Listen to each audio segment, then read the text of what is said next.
بسم اللہ الرحمن الرحیم۔ السلام علیکم۔ آج کل آپ دیکھ رہے ہیں کہ عید الاضحیٰ کے ایام قریب آ رہے ہیں اور شہر کے اندر قربانی کے جانور جو ہیں ان کی ریل پیل ہو رہی ہے، اور آپ دیکھ رہے ہوں کہ گلیوں اور بازاروں کے اندر قربانی کے جانور جو ہیں وہ گھومتے ہوئے نظر آتے ہیں، اور بعض لوگ ان کے ساتھ انجوائے کرتے ہوئے گلیوں کوچوں کے اندر نظر آ رہے ہیں، اور بہت سے لوگ ایسے ہیں کہ انہوں نے جانور لا کر اپنے گھروں کے اندر باندھ دیے ہیں اور ان کی خدمت کر رہے ہیں۔ یہ قربانی جو ہے یہ سنت ابراہیمی ہے۔ شرعی طور پر تو بعض لوگ اسے سنت کہتے ہیں، اور بعض لوگ ہیں، بعض علماء کے نزدیک یہ واجب ہے۔ احناف کے نزدیک قربانی واجب ہے، اور ہر اس شخص پر قربانی واجب ہے جو عید الاضحیٰ کے دنوں میں صاحب استطاعت ہو یا صاحب نصاب ہو، یعنی اس پر زکوٰۃ کے برابر اس کے پاس جس پر زکوٰۃ فرض ہوتی ہے اتنا مال ہو کہ اس پر زکوٰۃ آتی ہو، تو اس کے لیے پھر قربانی کرنا ضروری ہے۔ بعض لوگ یہ کہتے ہیں کہ ایک خاندان کی طرف سے ایک ہی قربانی کافی ہے، یہ درست نہیں ہے، بلکہ صحیح صورتحال یہ ہے کہ چونکہ اسلام نے ہر شخص کی حق ملکیت کو تسلیم کیا ہے، چاہے وہ باپ ہے، بیٹا ہے، ماں ہے، یا بیوی ہے، یا بہن بھائی ہیں، ہر ایک کی حق ملکیت کو تسلیم کیا گیا ہے۔ اگر یہ تمام رشتہ دار ایک خاندان کے اندر فرض کیا ہیں اور وہ اپنی اپنی جگہ پر صاحب حیثیت ہیں، ان کے پاس اتنا مال ہے کہ وہ صاحب حیثیت ہیں، صاحب نصاب ہیں،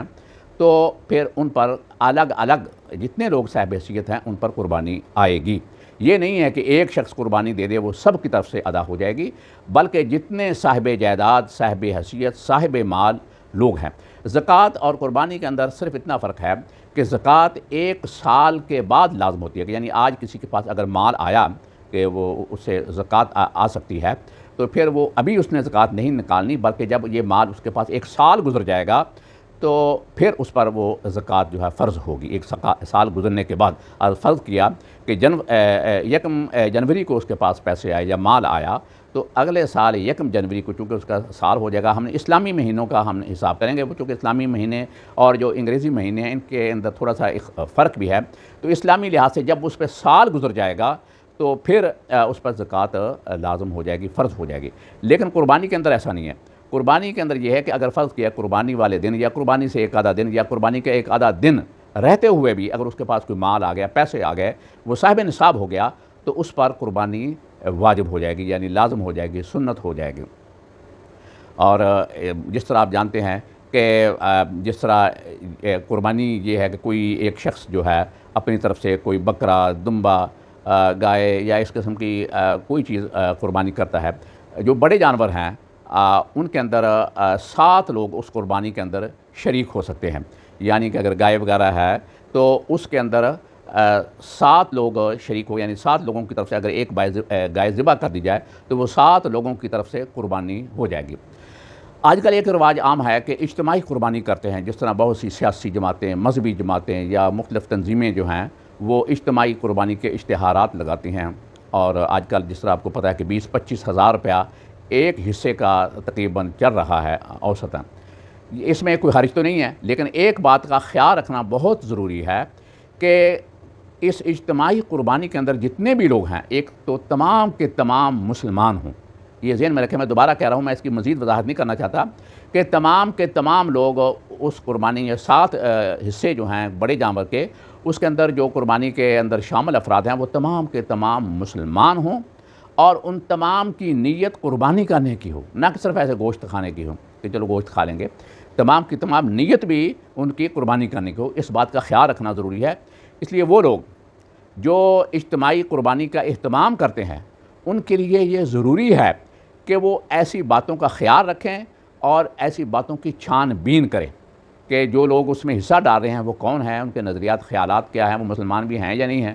تو اس لیے اس بات کا خاص طور پر خیال رکھنے کی ضرورت ہے کہ اس لیے اگر ایسی صورتحال نہ ہو کہ کوئی غیر محتاط لوگ ہیں جو اجتماعی قربانی کر رہے ہیں، تو پھر بہتر یہ ہے کہ الگ سے ایک کوئی بڑا جانور لے کر اس میں 7 لوگ جن کو آپ جانتے ہوں وہ شریک ہوں۔ ایسی جو بلائنڈ اجتماعی قربانیاں ہو رہی ہیں یہ اتنی مناسب نہیں ہیں، کیونکہ کوئی کسی کو پتہ نہیں ہوتا کہ اس قربانی کے اندر جو آدمی شامل ہے وہ کون ہے، اس کا ارادہ کیا ہے۔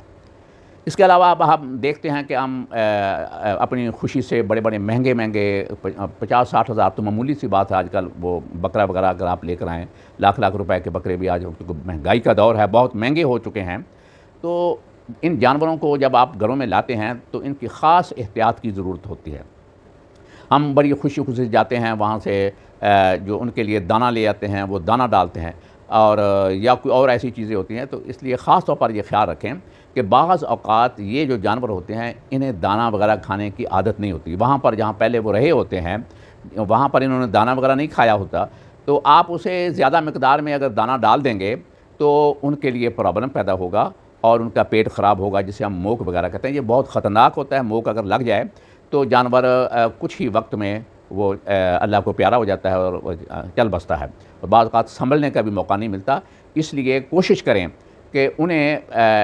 اس قسم کا کوئی دانہ اگر دینا ہو تو وہ 1-2 مٹھی سے زیادہ نہ دیں، زیادہ مقدار میں انہیں دانہ وغیرہ نہ ڈالا جائے، اور احتیاط رکھی جائے کہ وہ کہیں جانور کبھی خود بخود کھل کر بھی انہیں پتہ ہو کہ یہاں پر دانہ پڑا ہے تو وہ جا کر خود بخود کھانا شروع کر دیتے ہیں، اور انہیں تو پتہ نہیں ہوتا، وہ زیادہ مقدار میں کھا کر بیمار ہو جائیں گے اور آپ کا نقصان ہو سکتا ہے۔ اس بات کا خاص طور پر خیال رکھیں۔ اگر ایسی صورتحال ہو کہ آپ نے دیکھا ہے کہ اس نے دانہ وغیرہ کھا لیا یا ویسا مسئلہ ہے، تو فوری طور پر جو ڈاکٹر، جو ویٹنری ڈاکٹرز ہیں وہ آپ کے محلے میں قریب کہیں ہوتے ہیں، تو ان سے رابطہ کریں اور ان سے دوائی وغیرہ لا کر انہیں دیں۔ تو خاص خیال رکھیں کہ یعنی کہ خوشی کے اندر یا اپنے شوق سے آپ ان کو ایکسیس کھلا کر، یا وہ جو کھانے کے عادی نہیں ہیں وہ کھلا کر آپ انہیں بیمار کر لیں اور پھر آپ کا نقصان ہو جائے، یہ مناسب نہیں ہے۔ اس لیے انہیں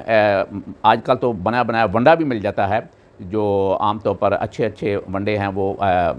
جانور کھا لیتے ہیں، اور اگر سبز چارہ وغیرہ ہے وہ بھی مل جاتا ہے۔ دانہ جو ہے اس کے اندر خاص احتیاط کرنی چاہیے کہ دانہ کوئی زیادہ مقدار میں جانور نہ کھائے، اسے کم کھا لے تو کوئی حرج نہیں ہے، زیادہ نہ کھا جائے، اس سے اس کا پیٹ وغیرہ خراب ہو کر آپ کے لیے پریشانی کا باعث ہو سکتا ہے۔ تو اس لیے اللہ تبارک و تعالی ہم سب کو توفیق دے کہ ہم اس عید الاضحیٰ کے موقع پر اپنی قربانی جو ہے وہ کر کے سنت ابراہیمی کو تازہ کر سکیں۔ شکریہ۔